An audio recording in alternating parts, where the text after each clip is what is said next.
Hello students, আমার এই YouTube চ্যানেলে সবাইকে আরও একবার ওয়েলকাম। তো আজকে একটা বই রিভিউ করব, সেটা হচ্ছে ক্লাস 12 সেমিস্টার 4 কম্পিউটার অ্যাপ্লিকেশান যাদের আছে। তো তোরা স্ক্রিনে দেখতেই পাচ্ছিস Ryan Martin, super well known publication, আমরা সবাই চিনি। তো রয়্যান মার্টিনের যে কম্পিউটার অ্যাপ্লিকেশনের বইটা, সেটা কেমন কি হয়েছে, হ্যাঁ তোদের কেনা উচিত হবে কি না, সেটা আমি একটা রিভিউ দেবো, তোরা বুঝতে পারবি। তো প্রথমত এটা কোনো প্রমোশনাল ভিডিও নয়, এটা আমার জাস্ট পার্সোনাল কিছু মতামত এই বইটা নিয়ে, সেটাই আজকে কিনা শেয়ার করব। ওকে, তাহলে চলো শুরু করা যাক। দেখ, এই রয়্যান মার্টিন পাবলিকেশনটা দুটো তোদের বই দিচ্ছে এই যে কম্পিউটার অ্যাপ্লিকেশনের জন্য। এটা হচ্ছে বেসিক্যালি টেক্সট বুক, এই যে এটা 1 নম্বর, এটা হচ্ছে 2 নম্বর। এই 1 নম্বর বুকটা হচ্ছে আমাদের টেক্সট বুক, ঠিক আছে। আর সেকেন্ড যে বইটা আছে সেটা আমি লাস্টে বলবো, এটাও আমি দেখিয়ে দেবো। ওকে, তাই জন্য কিন্তু ভিডিওটা শেষ অবধি থাকতে হবে। তো আমি যদি একটু স্ক্রল করি, এবং এখানে দেখতে পাচ্ছিস কতগুলো অথর্স মিলে এই বইটাকে কিন্তু প্রিপেয়ার করেছে। টোটাল কিন্তু 6 জন মিলে এই বইটাকে প্রিপেয়ার করেছে, কন্টেন্টটাকে রেডি করেছে। তাহলে বইয়ের কন্টেন্ট অবশ্যই ভালো হওয়ার কথা, রাইট? তো দেখ একটা জিনিস, এখানে high flyers digital text book. Digital text book মানে হচ্ছে, যেমন ধর আমরা অনলাইনে কোনো ইবুক পড়ছি, সেখানে কি বিভিন্ন diagram, chart, point to be noted এগুলো দেওয়া থাকে, মানে ভিজুয়ালাইজেশন যদি বলি, সেটা কিন্তু খুব ভালো লাগে। তো সেটাই একটা ওরা এখানে করেছে, ডিজিটাল টেক্সট বুক। আর হাই ফ্লায়ার্স মানে পরীক্ষায় যারা খুব ভালো নাম্বার করতে যাচ্ছে, শীর্ষে পৌঁছতে যাচ্ছে, তাদেরকে বেসিক্যালি বলছে high flyers digital text book. Okay, বইটার প্রাইস যদি বলি তো 299, অন্যান্য বইয়ের থেকে হয়তো 40 to 50 রুপিস বেশি লাগতে পারে, এবং এটাতে তোরা ডিসকাউন্ট পেয়ে যাবি। নিকটবর্তী বুক শপে গেলে 10 to 20% ডিসকাউন্ট দিয়ে থাকে, কলেজ স্ট্রিটে একটু বেশি পাওয়া যাবে। যাই হোক, আমরা বইটা একটু দেখি কেমন কী কন্টেন্ট। তো ফার্স্টেই হচ্ছে এখানে সিলেবাসটা দিয়ে দিয়েছে। সিলেবাস নিয়ে আমি কিন্তু একটা আলাদা ভিডিও বানিয়েছি, শুধু সিলেবাস না, ওখানে অনেক কিছু বলেছি কীভাবে সেমিস্টার 4-এ আমরা এগাবো। তো ওরিয়েন্টেশন সেশন বলে আছে চ্যানেলে ভিডিওটা, যারা এখনও দেখিসনি তারা ভিডিওটা একবার দেখে নিবি। তো এখানে হচ্ছে কি না মার্কস ডিস্ট্রিবিউশন, সেটাও বলে দিয়েছে। টোটাল আমাদের 3টে ইউনিট এবং কটা চ্যাপ্টার, 13টা চ্যাপ্টার কিন্তু, ঠিক আছে। এবং অপারেটিং সিস্টেম থেকে আসবে টোটাল 10 মার্কস, ডিবিএমএস থেকে আসবে 15 মার্কস, আর এআই একদম নিউ একটা চ্যাপ্টার, নিউ কনসেপ্ট। নাওয়াডেজ এআই কিন্তু ব্যাপকভাবে ইউজ হচ্ছে। সো টোটাল আমাদের 35 মার্কস। ওকে, প্রতিটা চ্যাপ্টার থেকে দেখ 2 মার্কসের একটা করে কিন্তু কোশ্চেন আসবে। 3 মার্কসের একটা, 3 মার্কসের একটা, 3 মার্কসের একটা, এবং 5 মার্কসের একটা থাকবে অপারেটিং সিস্টেম থেকে, বাট ডিবিএমএস থেকে 2টো থাকবে, আর এআই থেকে একটা থাকবে। বোঝা গেল? তো এই হলো চ্যাপ্টার। আমরা ফার্স্ট চ্যাপ্টারটা একটু দেখি। পুরোটা তো নেওয়া সম্ভব হয়নি, আমি কিছু কিছু চ্যাপ্টারের পেজগুলো স্ক্রিনশট নিয়েছি, মানে পিডিএফ বানিয়েছি দিয়ে। তো দেখ, অপারেটিং সিস্টেমের মৌলিক ধারণা, ইন্ট্রোডাকশন অফ অপারেটিং সিস্টেম। ফার্স্টেই ভূমিকা, অপারেটিং সিস্টেমের এর কনসেপ্টটা কোথা দিয়ে আসলো, ইন্ট্রোডাকশনটা, সেটা কিন্তু এখান থেকে পড়লে তোরা বুঝতে পারবি। নিচে ডেফিনেশন দেওয়া আছে। একটা বেশ ইন্টারেস্টিং আমি জিনিস দেখলাম বইটাতে, এই জেনে রাখো বলে না, ওরা একটা এরকম বক্স দিয়ে দিয়েছে প্রতিটা চ্যাপ্টারেই, মানে কিছু এক্সট্রা ইনফরমেশান দিয়ে দিয়েছে। তো এটা কিন্তু একটা বেশ ভালো, এবং এই বইটা আমি ওভারঅল দেখেছি বেশ ইনডেপথ কন্টেন্ট কিন্তু দেওয়া আছে। বিভিন্ন ছবি যেখানে দরকার, চার্টের মাধ্যমে পুরো ওরা রিপ্রেজেন্টেশনটা করেছে, তো খুবই ভালো। আর এই অপারেটিং সিস্টেম চ্যাপ্টার বা ডিবিএমএস, এখানে যদি ছবি একটু এঁকে দিতে পারিস, ওকে, তো মানে সেটাকে নিয়ে এবার একটা দুটো লাইন লিখলি, এক্সপ্লেন করলি, নাম্বার কিন্তু খুব সহজেই পাওয়া যাবে। বুঝতে পারলি? তো দেখ, তোর ওভারঅল একটা দেখে নে, তাহলেই বুঝতে পারবি। এখনও যারা প্রিপারেশন শুরু করিস নি, চিন্তা নেই, আমি খুব তাড়াতাড়ি সেমিস্টার 4-এর জন্য নিউ ভিডিও দেবো। সো অবশ্যই কিন্তু চ্যানেলটাকে সাবস্ক্রাইব করে রাখতে হবে।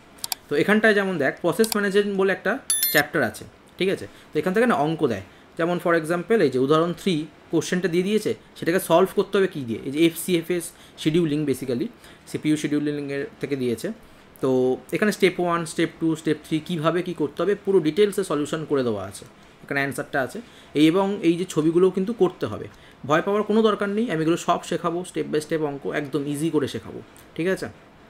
তারপর হচ্ছে ইউনিট 2 যেটা ডেটাবেস ম্যানেজমেন্ট সিস্টেম। তো এরকম কন্টেন্ট পয়েন্ট পয়েন্ট করে অ্যান্সার আছে, যেমন এর বৈশিষ্ট্য বলছে, একটা পয়েন্ট লিখেছে, সেটাকে নিয়ে একটা লাইন লিখে দিয়েছে, এরকমই তো পরীক্ষায় লিখতে হবে। হ্যাঁ, আর এই যে একটু যদি আমরা ছবি এঁকে দিতে পারি, তাহলে তো খুবই ভালো হয়ে যাবে। বোঝা গেল? নেক্সট, যেমন টাইপস অফ রিলেশনশিপ, সব সুন্দর সুন্দর করে ছবি দিয়ে করা আছে। কন্টেন্ট এই যে বললাম খুব ডেপথে দেওয়া আছে, মানে কনসেপ্ট ক্লিয়ারের জন্য বেস্ট। মানে তুই ধর স্কুলের টিচারের থেকে কনসেপ্টটা শিখলি, বা প্রাইভেট টিচারের থেকে শিখলি, তারপর তুই বাড়িতে এই বইটা থরলি রিডিং পড়লি ওই পার্টিকুলার টপিকটা, তোর কনসেপ্ট ক্লিয়ার হতে বাধ্য, এবং সেমিস্টার 4-এর জন্য কিন্তু খুব সুন্দর প্রিপারেশন হয়ে যাবে। এগুলো তো নিশ্চয়ই তুই মুখস্থ করে এত বড় বড় লিখতে পারবি না, তোকে কনসেপ্ট থেকে নিজের মতো করে লিখতে হবে, বোঝা গেল? সো আমি ওভারঅল একটা লুক দেওয়ার চেষ্টা করছি বইটার, তোরা এখান থেকে বুঝতে পারবি আশা করি, ঠিক আছে? সো নেক্সট আছে ডেটা ডেফিনেশন ল্যাঙ্গুয়েজ, এটা হচ্ছে এসকিউএল এর পার্ট। এসকিউএল তোদের একটা বেশ প্রোগ্রামিং ল্যাঙ্গুয়েজ শিখতে হবে এখানে। এসকিউএল খুব সহজ একটা ল্যাঙ্গুয়েজ, ডেটাবেসের সঙ্গে যদি আমরা কমিউনিকেট করতে যাই যে ল্যাঙ্গুয়েজ দরকার হয় সেটাই হচ্ছে এসকিউএল, একদম ইজি ভাষায় বললাম। তো এসকিউএলটাও আমি খুব সুন্দর করে শিখিয়ে দেবো তোদের, কোশ্চেন দেখলেই তোরা অ্যান্সার করতে পারবি। ওকে, নেক্সট হচ্ছে লাস্ট ইউনিট একটা তুলেছি, যেমন হচ্ছে আর্টিফিশিয়াল ইন্টেলিজেন্স, এরকম রিপ্রেজেন্টেশন আছে। এআই বেসিক্যালি কি, মেশিনকে আমরা শেখাচ্ছি মানুষের মতো করে থিঙ্কিং করা, একটা প্রবলেম সলভ করা, তাই তো? তো এখানে তোরা পড়তে পারিস, তাহলে একটু বুঝতে পারবি, স্ক্রিনশট নিয়ে পড়তে পারিস, ঠিক আছে? ওভারঅল রিপ্রেজেন্টেশন আমার খুব ভালো লেগেছে, ঠিক আছে? তো তোরা বইটা কিন্তু কিনে পড়তে পারিস, এটা আমার ব্যক্তিগত সাজেশন, ঠিক আছে? এই যেখানেও দেখ আবার দিয়েছে জেনে রাখো বলে, তো এই ব্যাপারগুলো খুব ভালো। আর একটা ব্যাপার বলি, এই যে টেক্সট বই, এটাতে কিন্তু কোনো কোশ্চেন দেয়নি, মানে এক্সারসাইজ, অনুশীলনী যেটা বলে। অন্যান্য বইতে কি হয়, চ্যাপ্টারটা শেষ হয়েছে তারপরে অনুশীলনীতে সব কোশ্চেনগুলো দেওয়া থাকে, বাট এই রায়ান মার্টিন পাবলিকেশনটা একটু অন্যরকম ভেবেছে, এখানে শুধু চ্যাপ্টার থিওরিগুলো দিয়েছে, এবং আলাদা করে যে সেকেন্ড বইটা দিয়েছে না ফ্রিতে, ওতে কোশ্চেন্স দেওয়া আছে, শুধু কোশ্চেন্স নয়, উইথ অ্যান্সার। আমরা চট করে ওই বইটাও একটু দেখে নিই ওভারঅল।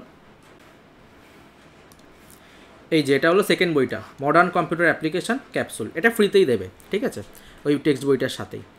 তো এখানেও সেম চ্যাপ্টার নামগুলো দেওয়া আছে, যেমন যে অপারেটিং সিস্টেমের সূচনা, যেটা এই যে দেখ 2 মার্কসের জন্য কী কী কোশ্চেন হতে পারে, যত রকমের কোশ্চেন হতে পারে সব কোশ্চেন দেওয়া আছে উইথ অ্যান্সার।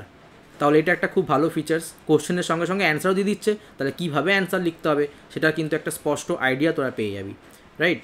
তো এখানে 2 মার্কসের কোশ্চেন, হ্যাঁ 3 মার্কসের কোশ্চেন, 5 মার্কসের কোশ্চেন, যত রকম হতে পারে সব কোশ্চেন দিয়ে দিয়েছে, এবং সব টপিক কভার করা আছে। কোশ্চেন যেভাবেই আসুক না কেন, যাতে তোরা সেই কোশ্চেনটার অ্যান্সার করতে পারিস সেটা কিন্তু ওরা চেষ্টা করেছে, ঠিক আছে?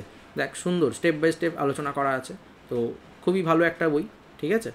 এবং লাস্টে মডেল কোশ্চেনও দেওয়া আছে, আমি একটু উপরে দেখাই, এই যে মডেল কোশ্চেন পেপার, যেটা নমুনা প্রশ্নপত্র, 4টে ওরা সেট দিয়েছে ফর প্রিপারেশান, এবং WBCHSC অর্থাৎ কাউন্সিলের যে মডেল কোশ্চেন পেপার সেটাও কিন্তু দিয়ে দিয়েছে। আমি জাস্ট একটা পেজ তুলেছি ছবি, এই যে লাস্টের দিকটা এটা, ওকে? এই যে WBCHSC মডেল কোশ্চেন পেপার, এটা হচ্ছে মডেল, আর এর আগে আরও 4টে স্যাম্পল পেপার এতে কিন্তু ইনক্লুড করা আছে। আশা করি তোরা রায়ান মার্টিন বইটার কমপ্লিট রিভিউ বা ওভারভিউ পেলি। এখন পাবলিকেশান কিছু পয়েন্ট বলেছে, আমি সেটারও ছবি তুলেছি, তো দেখ এক ঝলকে বইটা, যেমন এটা টেক্সট বইটা, ঠিক আছে, এটা টেক্সট বুকটা। তো দেখ কী বলছে, সংসদ প্রবর্তিত নতুন পাঠ্যক্রম দ্বারা রচিত পাঠ্য বইটি এমনভাবে পয়েন্ট ওয়াইজ রচিত হয়েছে যাতে সংসদ প্রদত্ত সেমিস্টার 4-এর ডেসক্রিপটিভ টাইপ প্রশ্নের উত্তর ছাত্রছাত্রীরা কেবল পাঠ্য বইটি পড়েই লিখতে পারে, যেটা আমিও বললাম, হ্যাঁ সত্যিই ভালো লেখা আছে, এবং বিষয়কে সহজ ও আকর্ষণীয় করে তোলার জন্য প্রচুর জেনে রাখো নলেজ ক্লিপ, ছবি, চার্ট ও ডায়াগ্রাম প্রদত্ত, মানে দেওয়া আছে, সেটা তোরা কিন্তু দেখলি, এবং পরীক্ষার প্রস্তুতির জন্য থাকছে মডেল প্রশ্নপত্র। আর এটা হচ্ছে সেকেন্ড বইটা, ঠিক আছে, ওই যেটাতে শুধুমাত্র কোশ্চেন অ্যান্ড অ্যান্সার দেওয়া আছে। বলছে আমরা এখনও এগিয়ে, সত্যিই তাই, সবার প্রথম কিন্তু এই রায়ান মার্টিন পাবলিকেশানটাই বই বের করে, মানে অ্যাপ্লিকেশানের করেছিল, থার্ড সেমিস্টারেও করেছিল, সেমিস্টার ওয়াইজ নিউ সিলেবাস অনুসারে রচিত, নতুন কোশ্চেন প্যাটার্ন অনুযায়ী সংক্ষিপ্ত ব্যাখ্যাধর্মী অ্যান্ড রচনাধর্মী প্রশ্নোত্তর প্রদত্ত। তো এগুলো পড়ে নিবি, বিভিন্ন স্কুলে যে কোশ্চেনগুলো এসেছে সেগুলোও এখানে দিয়ে দিয়েছে, টপিক ওয়াইজ সিকোয়েন্স সাজানো, কনসেপচুয়াল ডায়াগ্রাম ডিসকাসড, এবং উত্তরের গুরুত্বপূর্ণ অংশগুলি হাইলাইট করা। তো এই ছিল বইটার overall review. As a reference অবশ্যই তোরা এই বইটা ফলো করতে পারিস, ঠিক আছে? আর সেমিস্টার 4-এর জন্য কন্টেন্ট আমি কিন্তু কালকেই আপলোড করব, তো চ্যানেলটার সঙ্গে অবশ্যই থাকতে হবে। এখানে আমি free content with quality provide করব, ওকে? সেটা তোরা ক্লাস করলেই বুঝতে পারবি, ঠিক আছে? তো আজকের ভিডিওটা আমি এখানেই শেষ করছি, দেখা হচ্ছে নিউ একটা লেকচারের সাথে, okay? So tata, good by.